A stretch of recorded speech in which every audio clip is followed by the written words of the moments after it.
परमार्थ की अपनी एक अनोखी मिसाल होती है। जो व्यक्ति अपने से ज़्यादा दूसरों के काम आता है, पहले तो ये है कि हमें अपना ध्यान रखना ज़रूरी है। सबसे पहले अपनी सेवा, क्योंकि आप स्वस्थ हैं तन से मन से, तभी आप दूसरों की सेवा कर सकते हैं। ईश्वर का ध्यान भी तभी कर सकते हैं, क्योंकि जाने तो जहान है। तो सबसे पहला कर्तव्य हमारा आता है कि हम अपना स्वयं का ध्यान रखें, अपने बच्चों का ध्यान रखें, जो हम पे डिपेंड हैं हम उनका ध्यान रखें, और उसके बाद हम अपने परिवार का, फिर जो आसपास रहते हैं उनका भी, अगर वो समर्थ नहीं है तो। अगर समर्थ हैं तो आप सिर्फ अपना ध्यान रखें, कोई प्रॉब्लम नहीं है। और जीव जंतु जो दूसरों पर ही डिपेंड रहते हैं भोजन के लिए, यदि प्रत्येक घर थोड़ा थोड़ा भी उनका ध्यान रखेगा, प्रत्येक प्राणी, तो शायद उनका ही भरण पोषण हो जाएगा।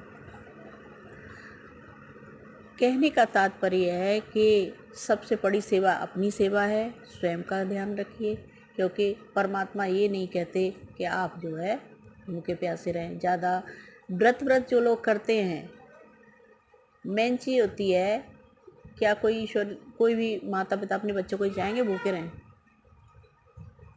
लेकिन इंसान ने अपना वो बना लिया है। व्रत का मीन्स होता है कि हमने व्रत किया, जो भोजन हमें करना चाहिए था वो भोजन हमने दान कर दिया, यानी अपने हिस्से का भोजन हमने दान कर दिया, और हम व्रत हैं, तो व्रत माना जाता है। मानो आप भूखे भी रहे, आपने कोई दान पुण्य किया नहीं, कुछ नहीं, तो ऐसे क्या फ़ायदा है।